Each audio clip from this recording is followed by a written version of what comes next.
Up next on today's Wild West. I'm never allowed to have this much fun. They call it Paradise Ranch. Another brook trout. In Wyoming's Bighorn Mountains. You'll see why, just ahead. Plus, it's the hotel where Butch Cassidy and the Sundance Kid once stayed. When you step in the Occidental, you're stepping back in time. We'll check into Buffalo's historic Occidental Hotel and the amazing treasures of Cheyenne's Nelson Museum of the West. A Wyoming episode of today's Wild West is just ahead. The Wild West. It's still out there. And we'll show you how to find it. This is today's Wild West. If you like today's Wild West, you'll love great ranches of today's Wild West. See the first chapter and order your signed copy at todayswildwest.com. It's another day in paradise. Just getting started as the Wranglers drive in the horses at Paradise Ranch. Promises to be another splendid day of riding, fishing, hiking, and just enjoying the chance to be here. Incredible. It's one of my favorite places in the entire world. In this beautiful valley in the Bighorn Mountains, west of Buffalo, Wyoming. And it's actually the one place where when you say, where should we go for a family trip? That everybody in the family says, yeah, the ranch. Paradise Ranch has a rich history that dates back more than 100 years ago, when a couple of cowboys working in this area looked out over this valley and said, this is paradise. The name stuck, and that Western heritage has been a big part of this ranch ever since. We're a traditional dude ranch, and as a consequence of that, horses are central to the operation. In a normal year, we'll keep 180 horses here for a guest. And it's quite an operation to care for those 180 horses once they're all driven into the big corral, where a team of wranglers work together like a well-oiled machine. They start by serving breakfast. A couple of gigantic bales of hay rolled out for the horses Woman power. and pitched into the feeding trough that rings the corral. Later, it's time to saddle the horses for the day's rides. We're having quite the adventure. We love it here. Camille Friesen is here with her husband. She works with the horses. The creation is amazing. We're in the middle of paradise, hence the name. I love it. While Jacob Friesen is one of the fishing guides. There's nothing like it in terms of being outdoors, being close to creation, just a chance to interact with everything in a really unique way. Jacob's day starts early too. He and head fishing guide Dan Towsley are already reeling them in Another brook trout. as the sun begins to light up the valley. It doesn't take long, huh? It does not. Just got to get the fly in the water and you're rewarded with a beautiful trout. The fish are plentiful and hungry this morning in beautiful French Creek, which runs right through the middle of the 160 acres of private Paradise Ranch land, surrounded by 1 million acres of national forest. The bigger one, this is a Yellowstone cutthroat. Dan says this part of the West is home to the best fly fishing anywhere, and Paradise Guides can take you to lots of great fishing spots off the ranch as well. Let me say, it was wonderful. My mom caught 9 fish. She caught 9 fish. 9 fish. I caught a fish on my first cast. Lee McGuigan and daughters Ann and Molly are just back from one of those trips. Right on the Powder River, one of the prettiest places I've ever seen. So on your back cast, pause a little more. Don't know a thing about fly fishing? There's a lot to it. You've come to the right place. Paradise kicks off the week with a fly fishing clinic for anglers of all ages. Helping someone to hook into that first fish is pretty exciting. That first horseback ride can be pretty exciting too. We had to Google what loping meant on Monday night. First-time guests Josh and Ann and their son Daniel You guys basically had never ridden hardly before. Never really. were essentially first-time riders as well. Been on a horse once before. But with the help of a Paradise riding lesson, we're trotting and loping on the fast rides by week's end. People keep telling us we're horse people. I think we might start believing them pretty soon. You can sign up and have a lesson one-on-one with one of our wranglers. You learn more in that one-on-one experience than you'd probably learn all week just jumping on a ride. The ranch is also a paradise for those who love to ride. I'm never allowed to have this much fun. Like Cindy Schwab. She competes in dressage and 3-day eventing back home. So you have your own horse? Yes. So what do you think of the horses here? They're amazing. Yeah? Oh, so many good, to find so many good horses in one place. And so many good places to ride. It's just phenomenal. And we've gone on a different trail every day, and they're all just spectacular. With 1 million acres, you'll never be on the same trail twice. Wide open plains, forests, mountains, flats, basically any kind of country you can imagine. And you'll have plenty of chances to let your pony run. Go, cow! Plus, you can chase cows in team penning. Go, Levi! Go, cow! Go! Teams of riders work together to drive 3 cows into a pen. No, Daddy! A simple concept, but these cows do have minds of their own. There you go! Almost. And they can make this game a real challenge. But it's all good fun. It's so fun. Super fun. There's fun to be had off the horse, too. Like the sunrise hike to the top of Fan Rock. Heading out in the pre-dawn dark is an invigorating way to start the day. Watching that sun come up makes it all worthwhile. Well, we're surrounded by national forest in every direction, so everywhere you go is beautiful hiking and no one to bother you. Steve Fogley has run the Paradise Hiking Program for 10 years. It's actually really tough. I mean, I'm outside all day talking with really interesting people, so every day is pretty good, to be honest. But all of it, I don't know, just the whole experience is just amazing. Time together hiking, fishing, and riding builds a cowboy camaraderie that knits guests into lifelong friends. Relationships that keep people coming back here year after year. COVID? What COVID? After my first low, there's no COVID. No, it was. It's been pretty fabulous. It has. Despite the fact that the world is crazy right now. Yeah. Coming back year after year, even though there were differences, it was still the same experience. The Colemans have been reuniting with Laura and Steve Kalenda at the ranch since the couples met here years ago. And their kids, now young adults, have grown up together in the Paradise Ranch Children's Program. A program with fun activities for everyone from teens to toddlers. Is this okay? Mom and Dad get to play, while the kids will be busy riding, fishing, hiking, or feeding the baby calves. Oh, she's ready to go! I'm 16. I'm 15. And there's plenty here to keep the teens happy, too. So you're having a great time, huh? Yeah. Yes. It's just like a pretty view to look at, just like in general. And then I just like to like get out and like just explore nature and like ride horses, of course. It's really nice not having your like phone and service around. That's kind of refreshing. It's just like a nice escape route, just like hang out with your family, meet some new people around the country and all that.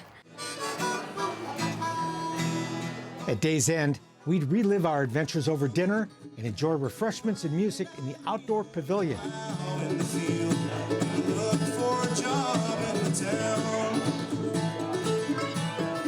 Or inside at the French Creek Saloon.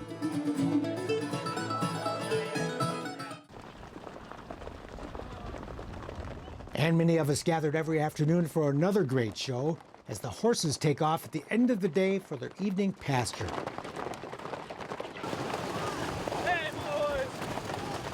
That last run of the horses on the last day came way too soon. But for most people here, the week won't end with goodbye, but with plans to enjoy another day in paradise the following summer.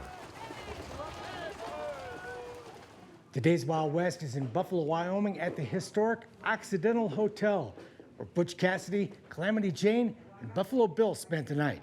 We'll take the tour coming up on Today's Wild West. If you like Today's Wild West, you'll love our Western wall art. See our beautiful images by clicking on photography at todayswildwest.com. Calamity Jane, Buffalo Bill, Butch Cassidy, and the Sundance Kid. They're among the legends of the Old West who spent the night at the historic Occidental Hotel in Buffalo, Wyoming. and you can too. When you step in the Occidental, you're stepping back in time. We've kept the authenticity of the Occidental. From its vintage tin ceilings to the original wood floors and complete period furnishings, the hotel is real deal Old West. Yeah, it's cool. It's like being back in Old Buffalo. You're staying in a living museum. This is a living museum. The Occidental began in 1879 as a collection of tents along Clear Creek, catered to miners coming out of the nearby Bighorn Mountains looking for a hot meal and a place to stay. Well, it's one of the last frontier hotels in the United States. You know, they're getting few and far between. Soon replaced by a permanent log hotel, the Occidental also housed a bank, a stagecoach stop, a restaurant, and a saloon, and became the center of frontier Buffalo. We had court here when there wasn't a courthouse when it was being built. I mean, the posse to hunt down Nate Champion's killer was formed here in the saloon. Hired gun Tom Horn once checked in during those early years, as did future President Teddy Roosevelt. Well, Butch Cassidy and Sundance Kid both stayed here. Butch Cassidy signed the ledger in 1896, and it's very interesting because he did sign the ledger Butch Cassidy. He didn't sign it Leroy Parker or any other kind of alias. He literally signed it Butch Cassidy. With talk of the railroad coming to town, new owner Oscar Quick replaced the wooden hotel with a new brick structure. The reason we have the buildings today, the brick, the wood trim, the tin ceilings, are actually because of him, who purchased it in 1896. But the railroad chose to build their depot in nearby Sheridan. Legend says the despondent and financially struggling Quick, also mourning the death of his young daughter, lost the hotel in a poker game to ranchers John Smith and his son Al. This is how the folklore goes. There's a very fine line between folklore and history, but yeah, he lost the hotel. Al's wife Margaret was recruited to run the place while they figured out what to do with it. She never left, running the Occidental for the next 59 years, until she died at the age of 92. Margaret Smith was an amazing woman that kept this place running all the way till 1976, and then her kids then had it afterwards. So without her and her impact, this building might not be here. While Margaret did keep the hotel going, the hotel was also going downhill. The building was getting very, very dilapidated. And by the 1990s, there were plans to tear it down. But Californians Dawn Dawson and her husband, author John Wexo, bought the building just in time. It was 8 weeks from being torn down. The city was going to tear it down. And so she saved the building. Long story short, they began the process of restoring the Occidental to its former glory. All the bricks been repointed on the building, new roof. Before handing the reins to current owners, Dave and Jackie Stewart. It's been a labor of love to keep it going, for sure, you know. But the hotel's doing well. Today, the Stewarts operate a thriving, acclaimed historic hotel that attracts people from all over the world. 75% of our clientele in the summer is European.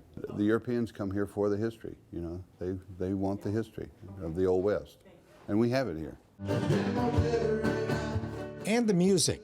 The Hotel Saloon hosts live music every night, where you can hang out at the historic bar and check out the bullet holes from back in the day in the original tin ceiling. Not to mention the food that we serve here. We've got elk and bison. And just steps away inside the hotel, you can enjoy fine dining at the Virginian, a restaurant named after the famous novel by Owen Wister, who is believed to have written at least part of that book while staying at the Occidental. Supposedly those characters are based off of locals that lived here at the turn of the century. Ernest Hemingway is another author who spent the night here, as did former President Herbert Hoover.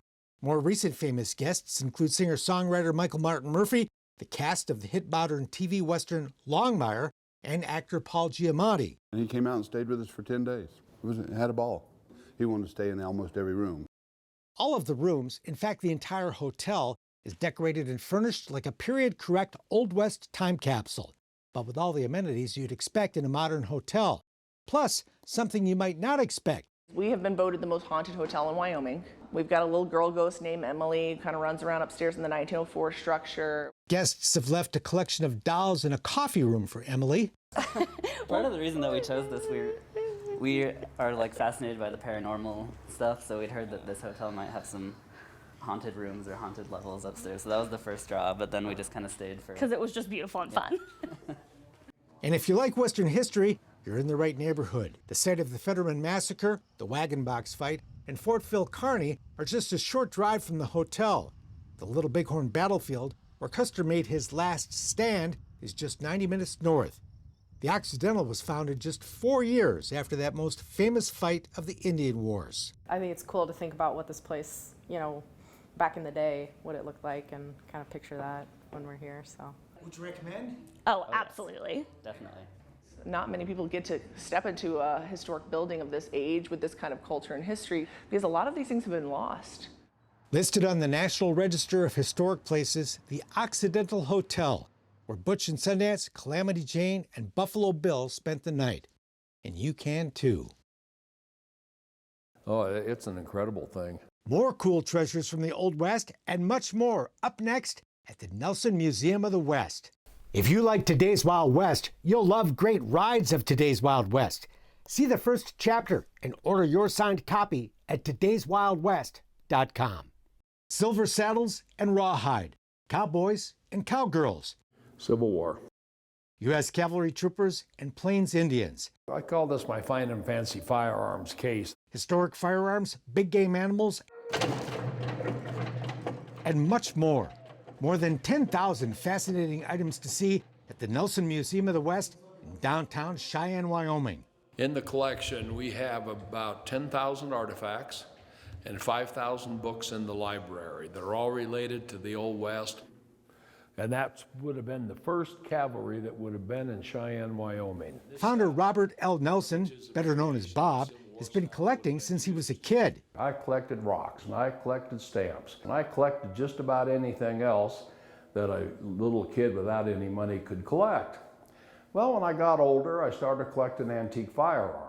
Bob was just a young teenager when he acquired his first gun. And I remember very well because I was about 13 years old, and a neighbor had it, and he gave it to me. That historic pistol turned out to be the beginning of a collection that would become the Nelson Museum, where you can still see that gun today. My first passion when I was 15 years old was collecting antique firearms. They were quite available. You could find them from old ranchers or in town. You could pick up some nice firearms. It's quite the opposite now. Smith & Wessons were a personal favorite. There are also Colts, Winchesters, and Remingtons, all in excellent condition. That's one of 3 that was shipped from the factory with elephant ivory grips. That gun is brand new. After collecting firearms, Bob moved on to Native American artifacts. Nelson's focus was on the Plains Indian tribes that once roamed what is now Wyoming. His collection includes beautiful headdresses, shields, and war shirts. This is one of the examples of one that I have that I know who wore it. A man named Pretty Hale, there's a photo of him there wearing the shirt. But with Native artifacts, that kind of history is rare. It's almost impossible to find out the history of a Native American item. Virtually all of those items were collected not with the idea of preserving the owner, but because somebody thought it was pretty. The museum's collection of historic cowboy gear includes 400 pairs of spurs. And ironically, some of the finest antique cowboy collectibles are found on the East Coast. These guys came out here thinking they wanted to be a cowboy. They'd buy the finest gear, and about one winter here was enough. Back east they went, and they took all that great gear with them. Cowgirls are well represented too. Now this particular cowgirl here, she was from the city. She's a city girl, and this is a very expensive, high-grade outfit that she's wearing. As is the King of the Cowboys and the Queen of the West, Bob's childhood heroes, Roy Rogers and Dale Evans. Any kid my age when I was young, we were raised on Roy Rogers and Gene Autry and Rex Allen. The U.S. Cavalry, of course, played a huge role in the history of the American West, and the Nelson has a very thorough collection of its ever-evolving saddles, uniforms, and equipment.